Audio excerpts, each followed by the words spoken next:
La taqrahu asyiddah. Janganlah engkau membenci kesulitan. Fa innaha tub'idu ankum al-munafik. Karena kesulitan itu menjauhkan engkau dari orang-orang munafik. Karena orang munafik biasanya maunya yang enak-enak aja. Maunya yang gampang-gampang saja. Wa tuqarribu minkum as-sadiq. Dan kesulitan itu akan mendekatkan engkau kepada orang-orang yang benar. Orang-orang yang benar akan menghampirimu. Orang-orang yang tulus akan menghampirimu. Orang-orang yang lurus niatnya akan mendekat kepadamu. Orang yang benar, dia pantang mundur ketika menemui kesulitan. Dia akan tetap bersama denganmu. Demikian, semoga bermanfaat. Ustadz Yahya Waloni sehat, khutbah pertama berapi-api, duduk khutbah kedua, ini enggak. Hari Jumat Idul Adha di atas mimbar dalam keadaan suci, di tempat yang paling suci bernama orang yang suci.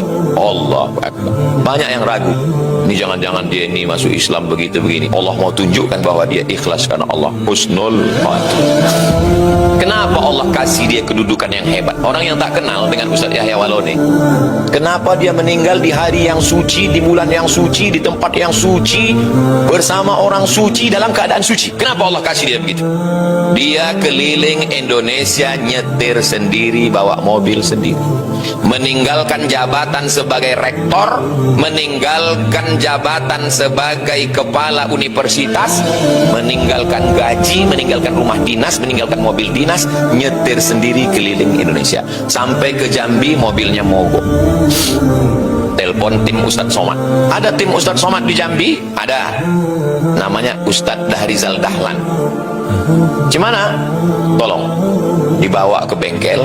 Rupanya mobil itu mesinnya tak pernah diservis. Kata orang bengkel, mobil ini Jeep, tak bisa. Datang Ustadz Rizal, diganti dengan mobil baru. Udah Ustadz, tinggalkan aja mobil ini mobil baru, pakailah gratis, pakai dakwah. Mobil ini tak bisa ditinggal. Kenapa? Rupanya belum lunas.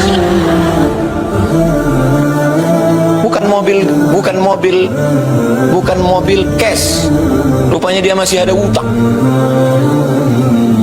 Dia masih menyewa rumah di Bekasi. Akhirnya sahabatnya mau menolong. Ustadz, tinggallah ini apartemen, pakailah Ustadz. Sampai kapan Ustadz mau pakailah? Gak mau dia. Dia tidak mau pakai. Dia orang yang betul-betul. Waktu saya sedang dihina, diejek, orang mau ditangkap, apa kata dia?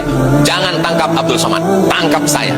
Saya yang paling ngerti masalah ini. Cari videonya. Ustadz ya, banyak orang yang ragu. Jangan dia pura-pura, jangan dia bersandiwara. Ditunjukkan Allah di akhir hayatnya bahwa dia mati dalam keadaan husnul khatimah. Ada satu video dia pendek, sengaja pas saya cari-cari, pas saya buka-buka, dapat videonya 1 menit.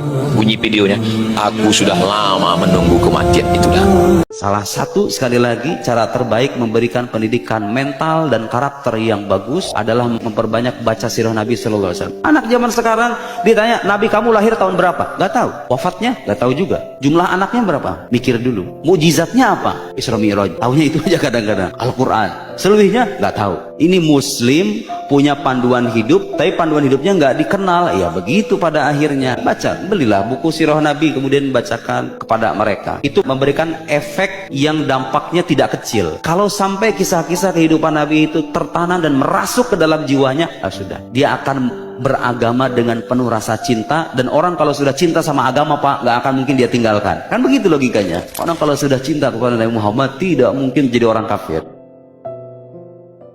Mohon maaf kalau boleh saran, kalau ada yang punya anak di rumah, anak kecil di rumah, minimal punya sirah nabawiyah.